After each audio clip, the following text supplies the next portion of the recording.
हैं board paper 2023 से question number 36। तो इस क्वेश्चन के अंदर कह रहा है कि Jagdish has a field which is in the shape of A right angle triangle AQC। तो यहाँ पर AQC एक राइट एंगल ट्राइंगल है और ये एक फील्ड है इस शेप का, राइट एंगल ट्राइंगल का।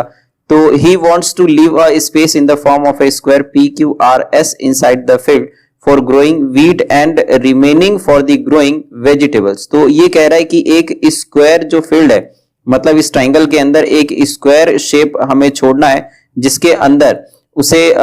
ही wants to leave a space in the form of a square inside the field for growing wheat. तो इसमें गेहूं उगाने के लिए रखना है और जो बाकी बच गया उसमें वेजिटेबल्स आएगा, मतलब जैसे ARS है और इधर से PC और S है। तो इसके अंदर इस दोनों ट्राइंगल के अंदर वो वेजिटेबल के लिए छोड़ना चाहता है और जो स्क्वायर है वो व्हीट उगाने के लिए वो छोड़ना चाहता है। तो इसके अंदर कह रहा है कि in the field there is a pole marked as O, और इस फील्ड के अंदर जो ये O है ये एक पोल है। तो इस इंफॉर्मेशन के बेस पे, यहाँ पे based on above information answer the following question. तो कह रहा है इसके बेस पे हमें इन क्वेश्चन का जवाब दो। तो यहाँ पर जो सबसे पहला क्वेश्चन है ये कह रहा है कि टेकिंग O एज ओरिजिन, अगर O को हम ओरिजिन मान लें और कोऑर्डिनेट्स ऑफ P आर -200, तो यहाँ पर ये P है और ये है -200, एंड ऑफ Q, और जो ये Q पॉइंट है ये है 200, तो 200, यहाँ पे ये लिखा हुआ है। और ये कह रहा है कि PQRS बीइंग अ स्क्वायर, अगर PQRS यहाँ पर स्क्वायर है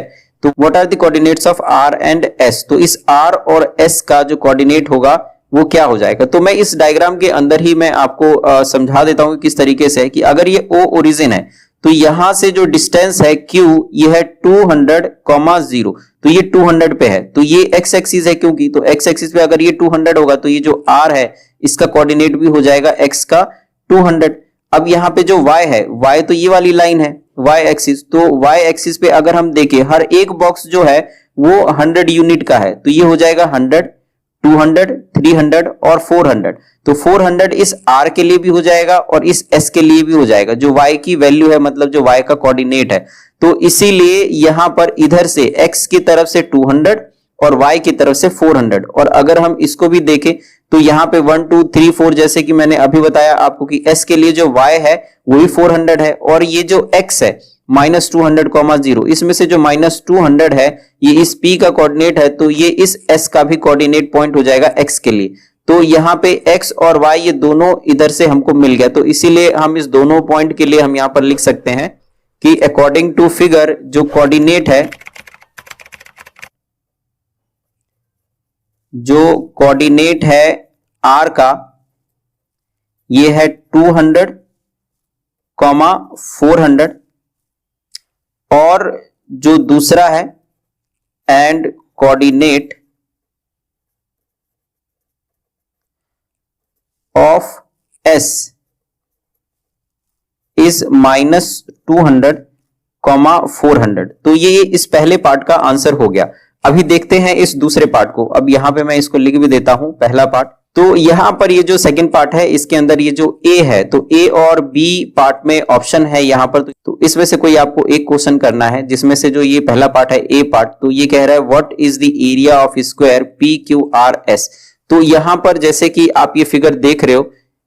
कि ये एक स्क्वायर है और यहां पर ओरिजिन है, और जो Q पॉइंट है ये है 200 यूनिट के डिस्टेंस पे, और जो P है ये है -200 यूनिट। तो एक्चुअली में जो ये -200 है, क्योंकि जो डिस्टेंस होता है वो तो पॉजिटिव होता है, मतलब ये भी 200 यूनिट हो गया। तो इधर से 200 और इधर से 200, तो टोटल हो जाएगा 400। तो ये जो लेंथ है एक साइड का, जो स्क्वायर है उसका एक साइड का जो लेंथ है ये हो जाएगा 400। और अगर एक लेंथ निकल गया तो एरिया ऑफ स्क्वायर क्या होता है, L स्क्वायर, मतलब साइड स्क्वायर। तो इस लेंथ का अगर हम स्क्वायर कर देंगे तो हमारा एरिया भी निकल जाएगा। तो इसको हम लिखेंगे किस तरीके से, तो जो ये सेकंड है इसका मैं A पार्ट कर रहा हूं। तो A पार्ट के अंदर यहां पर जो लेंथ दिया हुआ है, length of one side of square ये दिया हुआ है 400 यूनिट। तो इसको हम ऐसे मान लेते हैं कि देयरफॉर ये L हो गया, L हो गया 400, ये चीज हमने लेट कर लिया। तो क्योंकि यहां पर जो एरिया ऑफ स्क्वायर है, एरिया ऑफ स्क्वायर है, ये हम जानते हैं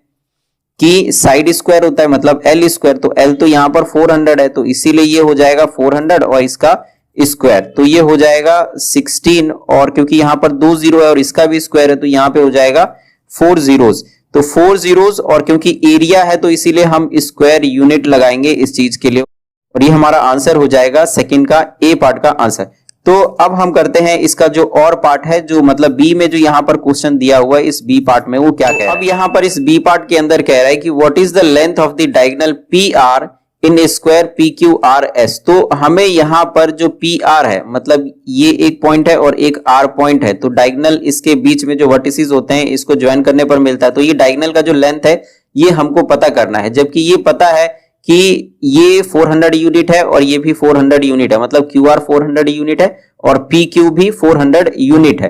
तो यहाँ पे हम पाइथागोरस थ्योरम का इस्तेमाल कर सकते हैं, और अगर मैं इसको इस तरीके से अगर मैं बनाऊं कि ये एक स्क्वायर है जो इस क्वेश्चन के अंदर दिया जा रहा है, और यहाँ पे ये हमारा डायगोनल हो गया जहां पर ये P है और ये R है, बाकी इधर Q और इधर S है, तो हमें इससे तो कोई मतलब है नहीं, तो यहाँ पर जो ये डायगोनल है इससे हमें ज्यादा मतलब है, तो ये जो है 400 यूनिट का ये डिस्टेंस हो गया PQ, और RQ जो है ये भी हो गया 400 यूनिट का। और हम जानते हैं कि स्क्वायर के अंदर जो वर्टिसेस होते हैं वो 90 डिग्री के होते हैं, तो अगर हम सिर्फ इस ट्राइंगल PQR के बारे में अगर हम सोचे, इन ट्राइंगल PQR के बारे में अगर हम सोचे तो एंगल Q हमारा 90 डिग्री होगा, और अगर हम 90 डिग्री इसको बोल सकते हैं कि Q 90 डिग्री है तो हम पाइथागोरस थ्योरम लगा सकते हैं। तो यहां पर वही चीज हम लिखेंगे कि बाय पाइथागोरस थ्योरम जो PR है, जो PR है यहां पर ये हो जाएगा PQ square plus QR square under root. तो यहां पर जो PQ है ये तो 400 है, तो 400 का स्क्वायर, और वो भी 400 है तो ये भी 400 का स्क्वायर अंडर रूट, तो ये हो जाएगा 16 और इसके ऊपर 40 प्लस ये भी हो जाएगा 16 और इसके ऊपर 40 अंडर रूट, और इसको अगर हम सॉल्व करेंगे तो 32 और फिर से 40, तो 40 के लिए ये जो 20 है तो ये तो सीधे सीधे बाहर आ जाएगा, और इस 32 को हम क्या लिख सकते हैं, तो यहां पे अब इस अगर थर्ड पार्ट को देखें तो ये जो AC है यहां पे कह रहा है कि S डिवाइड CA, ये जो S है वो इस लाइन AC को डिवाइड कर रहा है इन द रेशियो K:1, तो मतलब ये K हो जाएगा और S A से 1 हो जाएगा। तो what is the value of K, तो ये जो K है जो K:1 के रेशियो में है, तो ये जो K है ये क्या वैल्यू होगा, वेयर पॉइंट A इज 200 और comma where point A is 200 800, तो ये जो पॉइंट A है ये है 200 800, और बाकी हम यहीं से देख के बाकी कोऑर्डिनेट्स भी निकाल सकते हैं। तो यहाँ पे ये जो C है ये क्या हो जाएगा, क्योंकि यहाँ पर तो 200 तक आया है, मतलब ये 0 है, ये 100, ये 200, 3 4 5 6, तो ये जो C पॉइंट है ये हो जाएगा -600,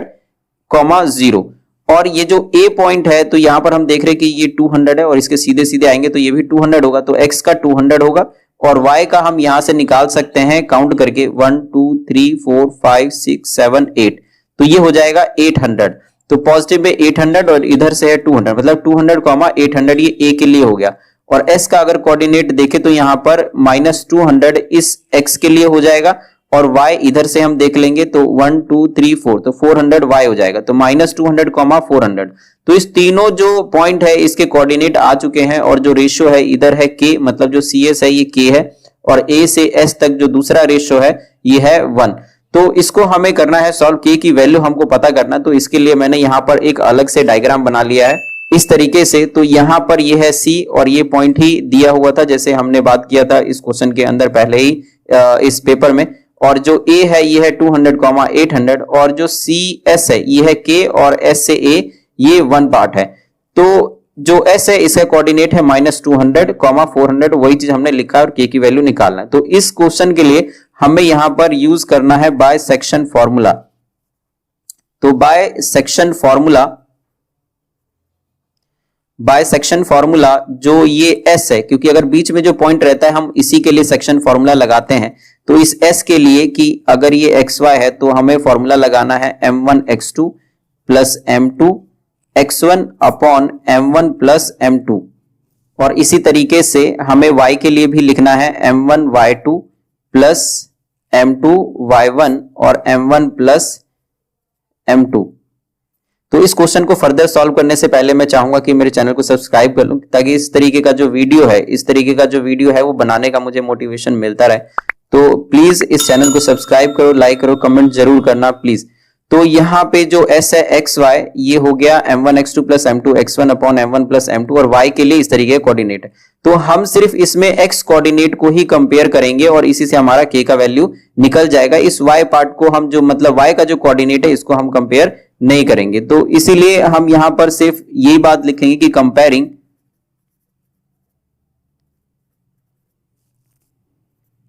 x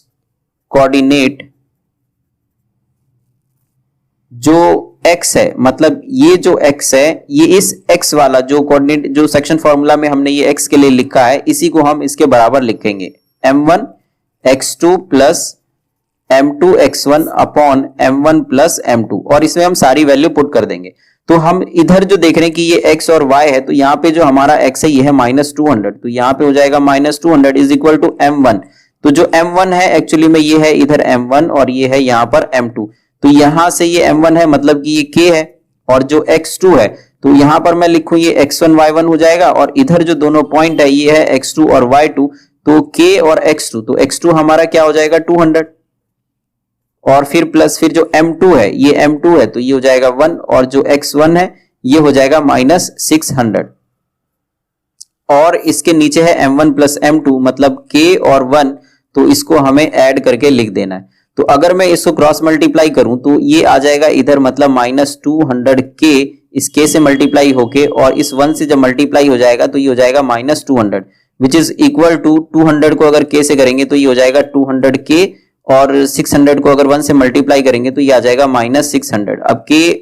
k वाली वैल्यू जितनी भी है उसको हम एक साइड पे रख लेंगे, तो -200k और -200k इज इक्वल टू इधर है -600, और जो -200 है इधर आ जाएगा +200, तो ये हो गया -400, और इधर आ जाएगा -400k। तो माइनस से माइनस यहां पर कट जाएगा, और जो k है ये हो जाएगा 400 अपॉन 400, तो ये भी कट गया और आंसर आ जाएगा 1। तो जो k है ये इसकी वैल्यू ये है 1। तो एक्चुअली में अगर k 1 है और इधर भी 1 है तो जो s है एक्चुअली में ये मिड पॉइंट है, ऐसा हो सकता है। तो हमें तो k की वैल्यू निकालना था, ये बताना नहीं कि ये मिड पॉइंट है। तो k की वैल्यू आ चुका है, वो है 1, और ये हमारा आंसर हो गया। तो इस तरीके से जो ये थर्ड पार्ट है इस क्वेश्चन का, इसको भी हमने फिनिश कर लिया। तो मिलते हैं नेक्स्ट वीडियो में। Thank you so much.